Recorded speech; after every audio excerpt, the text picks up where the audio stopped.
Bienvenue sur notre chaîne. Aujourd'hui, on plonge au cœur de l'actualité politique sénégalaise, celle du 18 juin 2025. Accrochez-vous parce que oui, ça bouge beaucoup. Bonjour.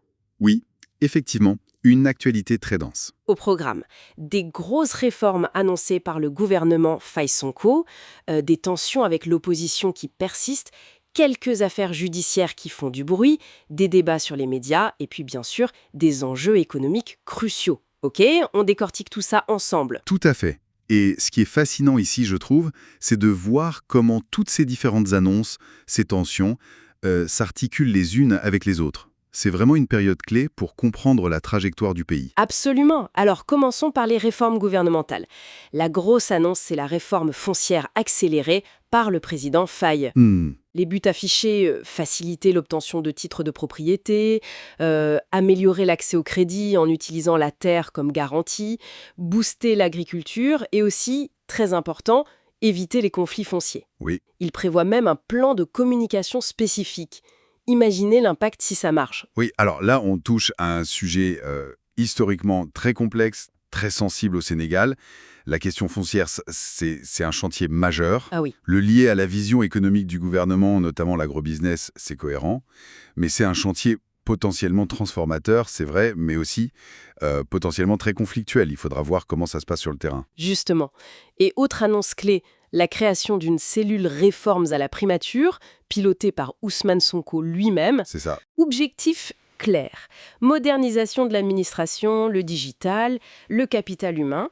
Et puis ce concept de rebasing social.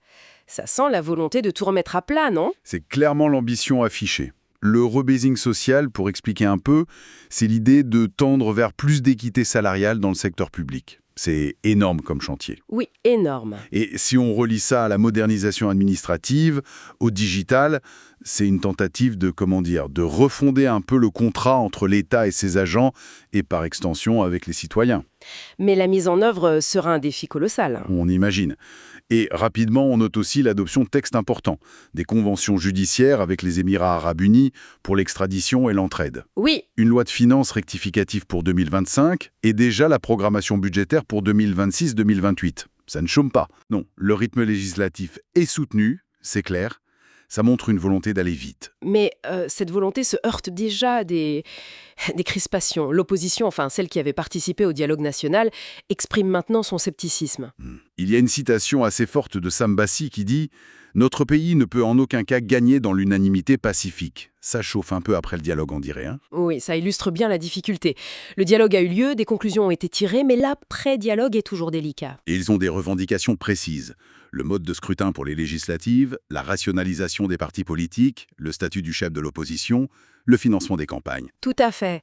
En gros, il demande au président Faye de ne mettre en œuvre que les points qui ont fait l'objet d'un consensus clair lors du dialogue. C'est une position prudente de leur part, mais qui pose un vrai défi au président. Comment avancer sur des réformes d'ampleur si une partie significative de la classe politique demande de ne toucher qu'au consensus minimal ? C'est la question. Ça soulève une question importante. Jusqu'où peut aller le consensus dans un paysage politique aussi fragmenté?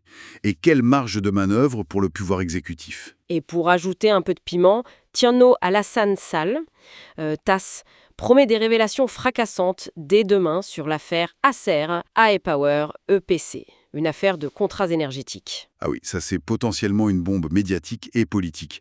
Une affaire à suivre de très très près. On verra ça demain. Passons au volet justice et social. Il y a eu la condamnation d'Oumar Sow, un ancien conseiller de Macky Sall. Oui. 1 mois ferme et une amende pour diffusion de fausses nouvelles, c'était lié à l'affaire du bracelet électronique présumé d'Ismaïla Madior Fall. Attention à ce qu'on dit dans les médias et sur les réseaux sociaux. Exactement. C'est un rappel, peut-être sévère, mais un rappel quand même, sur la question de la désinformation et de la responsabilité de chacun dans un climat politique qui est déjà très tendu. La propagation de fausses nouvelles peut avoir des conséquences graves. C'est clair. Et toujours sur le front social, mais côté justice cette fois.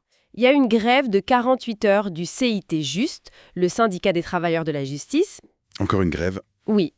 Il revendique principalement l'alignement du statut des greffiers sur le niveau A2, le respect d'engagements antérieurs et de meilleures conditions de travail. L'impact est direct. On nous dit qu'à sans lui, par exemple, le service public de la justice est complètement paralysé. C'est terrible. Quand la justice s'arrête, c'est tout le pays qui est touché, d'une certaine manière. Tout à fait. Et cette grève, il faut la voir aussi comme un symptôme. Un symptôme des tensions qui existent autour des ressources, de la reconnaissance, des statuts au sein même de l'appareil d'État. Ça rejoint d'une certaine façon les discussions sur la réforme de l'État et le rebasing social. Bien vu. C'est lié. Alors parlons maintenant des médias. Eux aussi sont en pleine réflexion, en plein débat. Le ministre de la Communication, Aliou Sall, a lancé des concertations sur la communication gouvernementale, mais aussi plus largement. Et il y a cet appel de Mamadou Lamine Dianté du Haut Conseil du dialogue social. Oui, le HCDS. Il demande des discussions sérieuses sur le modèle économique des médias, la valorisation des journalistes et la régulation. Il insiste sur la liberté, mais aussi la responsabilité. Il dit « La presse doit assumer pleinement sa vocation de contre-pouvoir. Les médias eux-mêmes en plein débat sur leur avenir. » C'est fondamental. Une presse libre, indépendante, capable d'exercer ce rôle de contre-pouvoir, est essentielle à la démocratie. Mais pour ça, elle doit aussi être économiquement viable. C'est le nerf de la guerre. Trouver le bon équilibre entre liberté, responsabilité et soutenabilité économique, c'est le défi permanent. Et la régulation doit être pensée pour favoriser cet équilibre, pas pour l'étouffer. Mais déjà, des critiques fusent.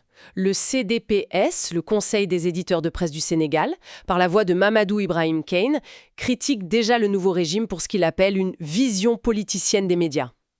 Ouch, sa critique sec. Ça montre que les relations entre le pouvoir politique et les médias restent complexes, voire tendues au Sénégal comme ailleurs. C'est une dynamique assez classique. Ces critiques suggèrent que la période de grâce, si tant fait qu'il y en ait eu, une est peut-être déjà terminée pour certains acteurs médiatiques vis-à-vis du nouveau pouvoir. On dirait bien. Abordons l'économie maintenant avec un gros point noir. Le programme spécial de désenclavement. Ah oui, le PSD. C'est un projet énorme, 507 milliards de francs CFA, 2700 km de routes prévues, mais il est toujours suspendu. Ça fait 1 an, en attente d'un accord avec le FMI et les bailleurs britanniques de l'UKF. C'est une situation extrêmement préoccupante. L'impact est potentiellement gigantesque. Des entreprises locales, des sous-traitants qui attendent, on parle de 50 000 emplois directs et indirects potentiels et 11 millions de bénéficiaires dans les zones concernées. C'est un projet structurant qui est à l'arrêt. Quelles conséquences? Les conséquences sont déjà là, et elles sont graves. Ça montre, de manière très concrète, la dépendance de l'économie sénégalaise pour ces grands projets d'infrastructure vis-à-vis des bailleurs de fonds internationaux et des institutions comme le FMI. Oui. Quand les conditions ne sont pas réunies ou quand les négociations traînent, c'est l'économie réelle, locale, l'emploi, la vie quotidienne de millions de personnes qui sont directement affectées. C'est un frein majeur au développement. Un frein majeur et en plus, chiffre choc qui est sorti, 161 milliards de francs CFA seraient perdus chaque année par le Sénégal à cause de l'évasion fiscale des multinationales. C'est énorme. C'est presque un tiers du financement du fameux programme de désenclavement qui est bloqué d'ailleurs à Rakimé. C'est une double peine pour l'économie, non ? C'est une connexion qui est effectivement douloureuse à faire.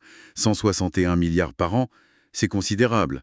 Ça replace le débat sur la fiscalité des multinationales au cœur des enjeux de développement. Absolument. Pour des pays comme le Sénégal, mobiliser ses propres ressources fiscales, lutter contre l'évasion et l'optimisation fiscale agressive, c'est devenu un enjeu critique de souveraineté économique et de capacité à financer son propre développement.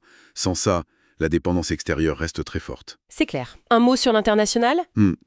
Le président Faye sera à Abuja le 22 juin pour le sommet de la CEDEAO. Oui. Au programme, c'est les 50 ans de l'organisation, mais aussi la sécurité régionale, l'intégration économique et bien sûr les relations avec les pays de l'AES, l'Alliance des États du Sahel. Le Sénégal sur la scène régionale. Un sommet important, effectivement, dans un contexte régional qui est très tendu, entre les défis sécuritaires notamment au Sahel et la reconfiguration des alliances avec le départ annoncé du Mali, du Burkina Faso et du Niger de la CEDEAO. La position du Sénégal sera observée de près. D'accord. Bon, avant de conclure, juste un retour rapide sur la tournée économique du président Faye dans le Nord pétolan, Saint-Louis, Dagana, Podor. L'accent était mis sur l'agriculture, le riz, la tomate, l'oignon. Le président sur le terrain pour booster l'agro. Oui, c'est cohérent avec l'accent mis sur la souveraineté alimentaire et le développement agricole dans le programme du gouvernement. Le contact direct avec les acteurs locaux est important. Et l'agenda des prochains jours, la conférence de Thierno Alassane Sall, demain, 19 juin. un forum sur l'épargne du 20 au 22 et le sommet de la CEDEAO le 22. Un agenda chargé. Voilà, pour notre exploration de l'actu sénégalaise, beaucoup de choses en mouvement, des réformes majeures annoncées, des tensions politiques qui persistent, des défis économiques et sociaux pressants. Tout à fait. Ce qui ressort vraiment, c'est cette tension constante entre, d'un côté, la volonté de réforme rapide, de transformation, affichée par le nouveau pouvoir, et de l'autre, les réalités complexes du terrain, économiques, sociales, politiques, les inerties aussi. Hum, La question clé reste, comment le gouvernement va-t-il naviguer ces eaux agitées pour atteindre les objectifs ambitieux qu'il s'est fixés? La capacité d'exécution, de mise en œuvre concrète, sera absolument déterminante dans les mois et années à venir. Absolument. Et une question pour mieux réfléchir, pour aller un peu plus loin, avec toutes ces réformes annoncées, notamment sur le foncier et la modernisation de l'administration, quel pourrait être l'impact inattendu, celui auquel on ne pense pas forcément tout de suite, le plus significatif sur la vie quotidienne des Sénégalais dans, disons, 5 ans? Bonne question. Voilà, matière à réflexion. Dites-moi en commentaire ce que vous en pensez. Quelles sont vos réflexions sur ces actualités bouillonnantes? N'oubliez pas de liker si cette analyse vous a plu, ça nous aide beaucoup. Oui, vos retours sont précieux. Merci d'avoir écouté et surtout abonnez-vous pour ne rien manquer de nos prochaines analyses. À très bientôt.